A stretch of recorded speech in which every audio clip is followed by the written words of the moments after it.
Good afternoon. Earlier today, we welcomed the Prime Minister of Japan, His Excellency, for a joint session of Congress. I thought he delivered an incredibly important address as it relates to the very close relationship between Japan and the United States of America, a relationship that has endured for decades, a relationship that is echoed in principles of democracy and freedom, and certainly a relationship that is incredibly important during this great moment of turmoil when we see forces of tyranny and totalitarianism and terror partnering with each other, including but not limited to in Ukraine as it relates to Russian aggression.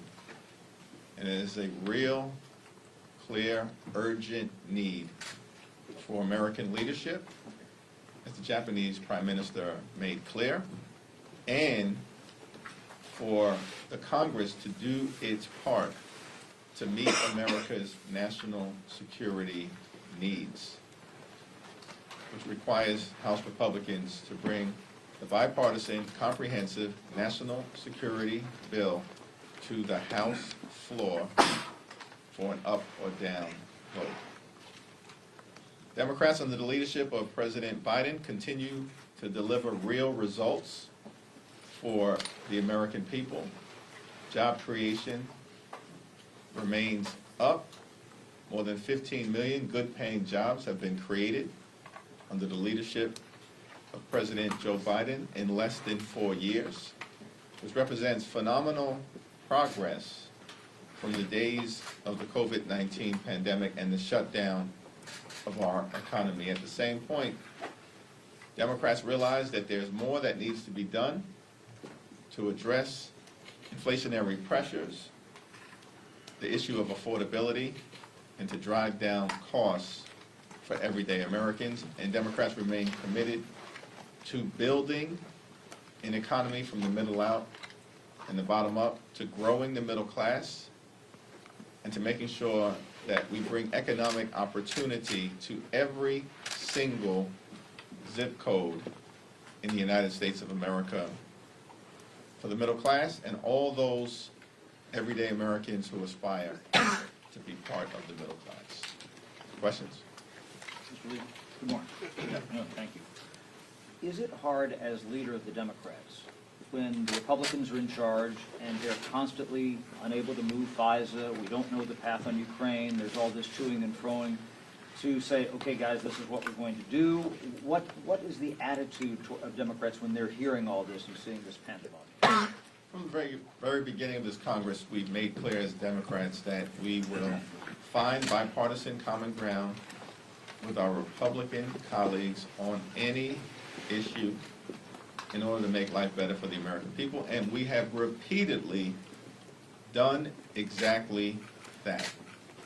On issue after issue after issue, including most recently making sure that we funded the government in a way that met the needs of the American people in terms of their health, their safety, and their economic well-being. At the same time, we've also made clear that we are going to push back against Republican extremism whenever necessary. And we have had to repeatedly do it because the extreme MAGA Republicans are determined, for instance, to rip away reproductive freedom from the women of America and to impose their draconian economic philosophy, which is anchored in tax cuts for the wealthy, the well-off, and the well-connected. So we're going to continue to stay on this track of doing what is right for the American people and finding bipartisan common ground whenever and wherever possible, but at the same time pushing back against their extremism. Specifically, as it relates to what we've seen over and over and over again from this group of MAGA extremists on the other side of the aisle, it's clear to the American people that in Washington, D.C., we need more common sense, and that's the House Democratic governing philosophy, common sense, and less chaos. And unfortunately, What we've seen from House Republicans from the very beginning of this Congress is chaos, dysfunction, and extremism, and it hurts the American people. Is the Speaker getting marching orders from the President, former President, who's going to meet him at Mar-a-Lago tomorrow? Do you fear that? That's a question that Speaker Johnson is going to have to answer himself. Thank you, Mr. Leader. What are House Democrats doing to make sure aid gets to Haiti? And then secondly, what are House Dems doing to make sure that members back a bill to fund the reconstruction of the collapsed bridge in Baltimore? Well, both issues are important. I'm going to have a conversation with Governor Westmore later on today. I have been in close touch with him, and our offices have been in communication with each other, and Congressman Raisi Nfume has been leading the effort on behalf of the Maryland delegation to make sure that we are able to provide the city of Baltimore, the people of Baltimore, and certainly the immigrant families who have experienced the loss of a loved one with the support that they need in this moment of great crisis. America needs to stand with the people of Haiti. Haiti's not in our backyard, Haiti's in our front yard. It is a part of the Americas. Haitian Americans are an important part of this country's gorgeous mosaic. The United States has secured a commitment from Kenya and other nations in Africa and the Caribbean to provide security assistance on the ground in Haiti. But we need the Congress to do its part and release the $40 million in security assistance that is necessary for the Kenyans and others to be able to have the resources necessary to turn around the security situation in Haiti. We sent a letter to Speaker Johnson weeks ago urging him to urge the Republican chairman of the Foreign Affairs Committee to release the hold so that the $40 million in security assistance to the people of Haiti can be distributed in a manner that will allow for the chaotic situation to be addressed. And it should have happened yesterday. It needs to happen immediately. Thank you. Have you begun discussions with Speaker Johnson about a new Ukraine package? And if he moved on that, would you save him from a potential motion to vacate? The only way forward at this late hour is for House Republicans to put the bipartisan, comprehensive national security bill on the House floor for an up or down vote so we can provide support for our democratic allies in Ukraine, Israel, the Indo-Pacific, including Japan, as well as make sure we can surge humanitarian assistance to Palestinian civilians who are in harm's way in Gaza through no fault of their own, and other civilians in theaters of war throughout the United States of America. That is the only path forward. Enough with the delays, the obstruction, the gamesmanship, the obfuscation. Enough. The world is on fire. American leadership is required. The entire post-World War II rules-based society on the global stage is at risk if, because of inaction in the do-nothing Republican House, we fail to provide Ukraine with the support that it needs to push back against Russian aggression. There's only one path forward. Now, I've made the observation, not a declaration, the observation that if the Speaker were to do the right thing and allow the House to work its will with an up or down vote on the national security bill, then I believe that there are a reasonable number of Democrats who would not want to see the Speaker fall as a result of doing the right thing. Observation, not a declaration, because we have to have a conversation I didn't necessarily mean to rhyme there.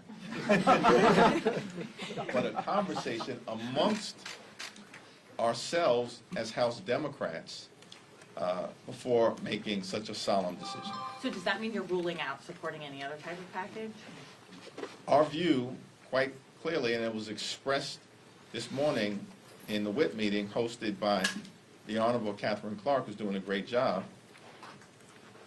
is that the only path forward is an up or down vote on the bipartisan comprehensive national security bill. Paul? The only path forward for that bill would be on the suspension calendar, because as was demonstrated yesterday, they can't pass a rule.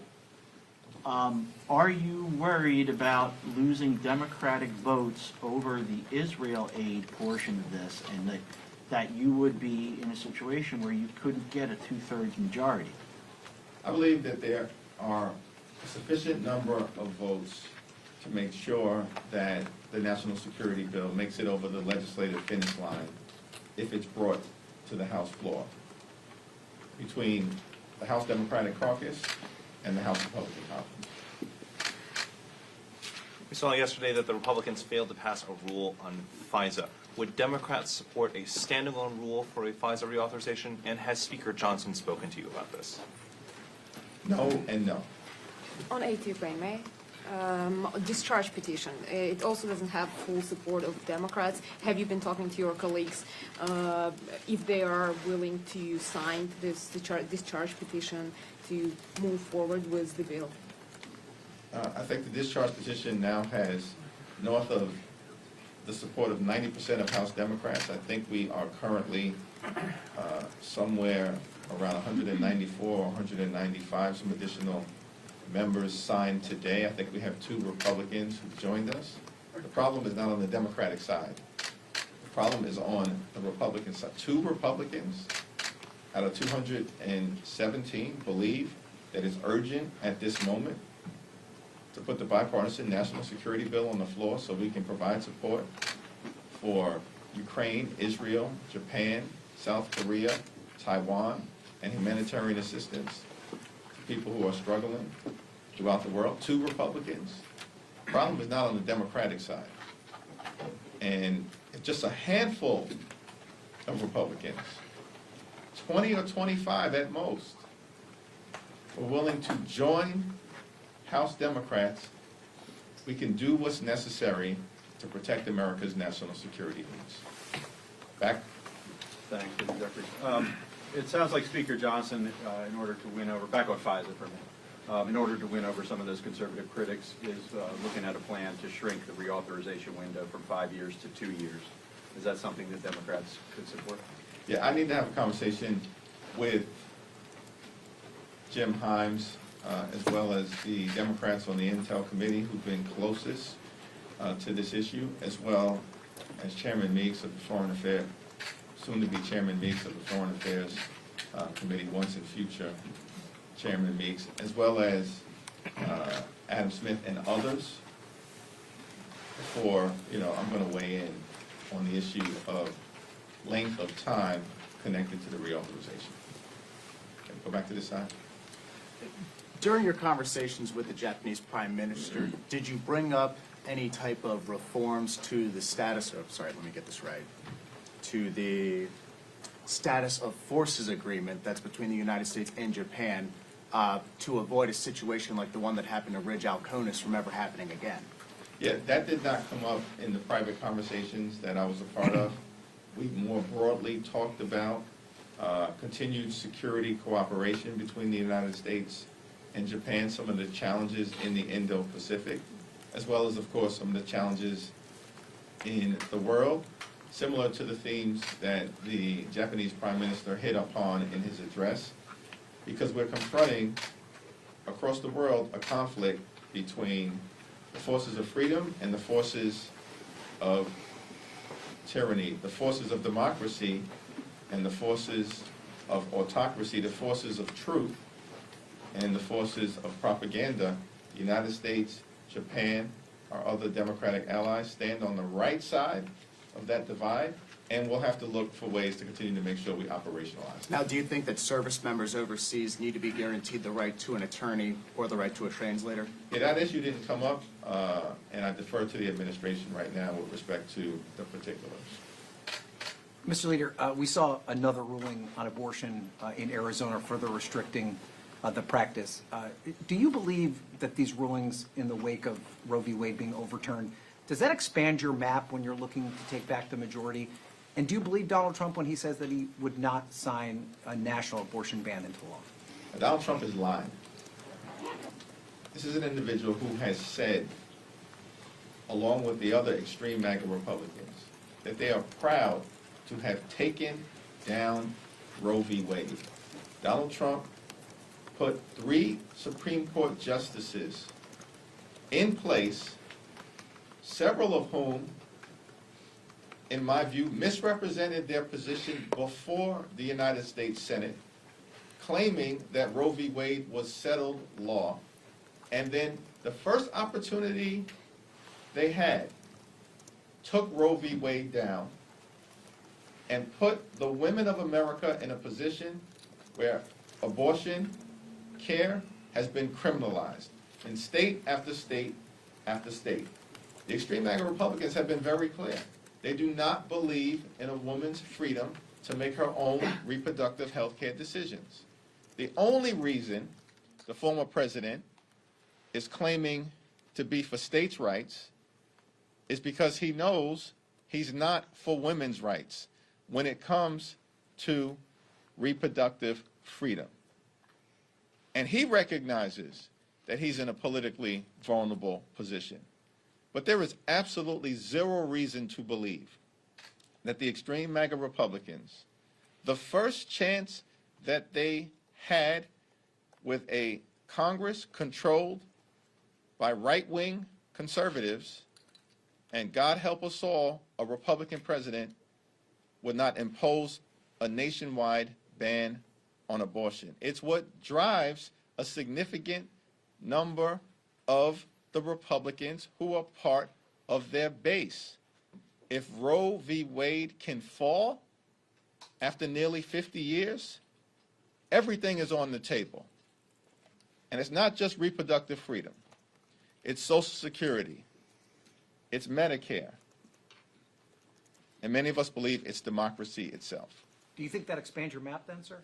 That's a question that we'll have to address on the non-governmental side. What is clear is that the women of America, the enlightened people of America, in November are going to express themselves loudly and clearly, and the Republicans who want to criminalize abortion care and who want to impose a nationwide ban are on the wrong side of this issue, the wrong side of history, and are likely to be on the wrong side of the election results. What's your message to the 20 or so Democrats in your own caucus who have not signed on to the discharge petition on the McGovern?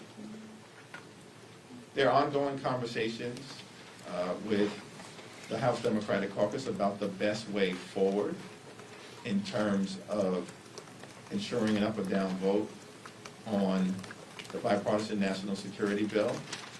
But the reality of the situation that we confront is clear. The only way to get the bill over the finish line is with Democrats and Republicans partnering with each other. We have already demonstrated that we will provide more than our fair share of the votes to get the national security bill done. All we need is a handful of Republicans, 20 or 25, to join us. It started this Congress with 222 Republican members. All we need is 20 or 25. On every single issue of significance throughout this entire Congress, House Democrats who are in the minority have provided the overwhelming majority of votes to get things done for the American people.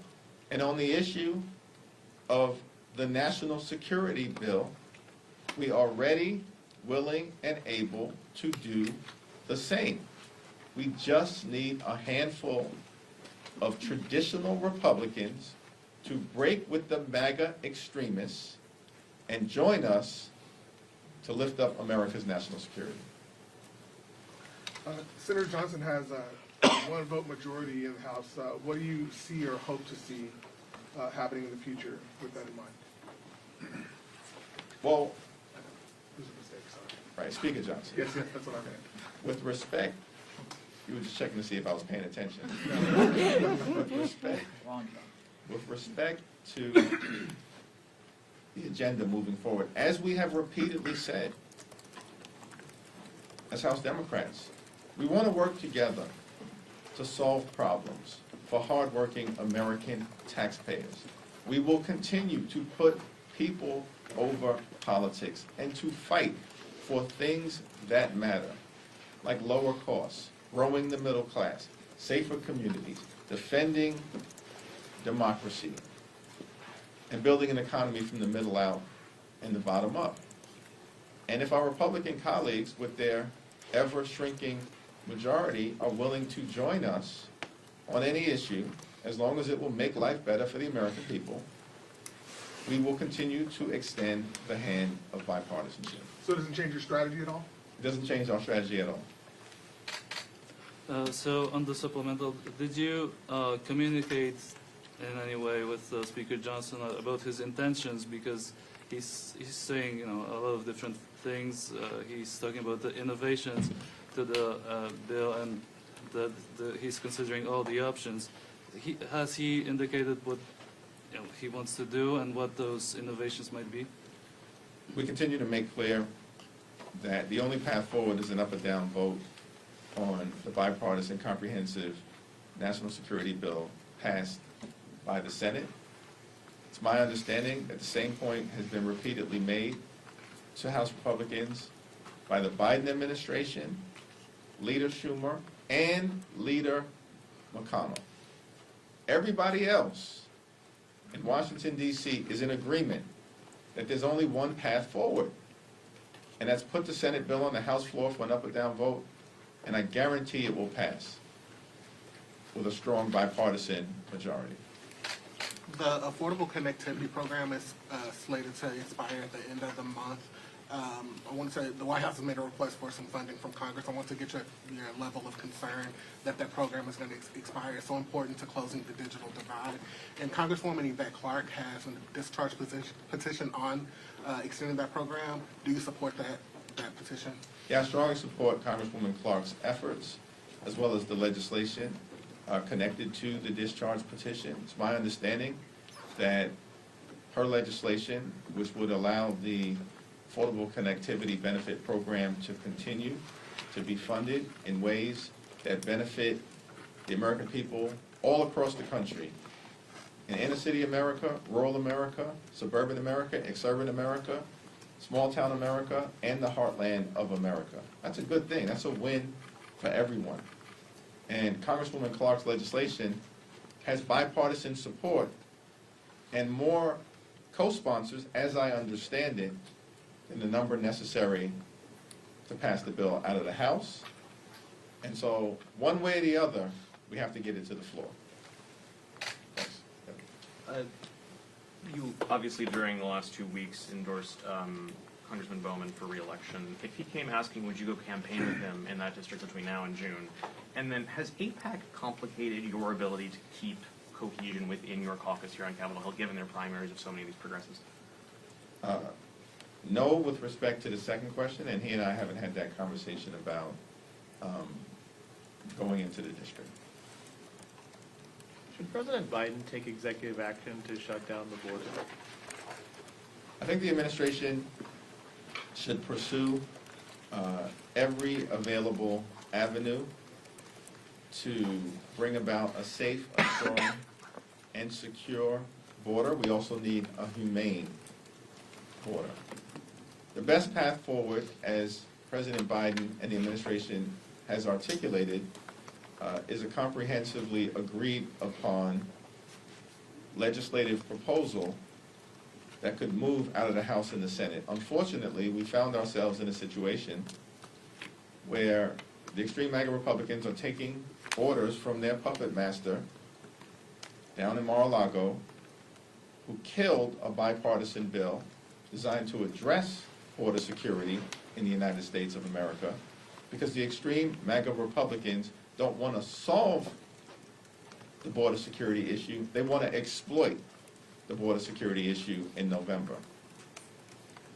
I do not believe that the Biden administration has given up hope for a different path forward, but all options should be on the table in terms of executive action if it becomes clear that the legislative avenue has been closed off by Republicans preferring partisan political stunts over addressing the needs of the American people, including as it relates to border security. Thank you, everyone. Thank you. Thank you, Mr. Leader.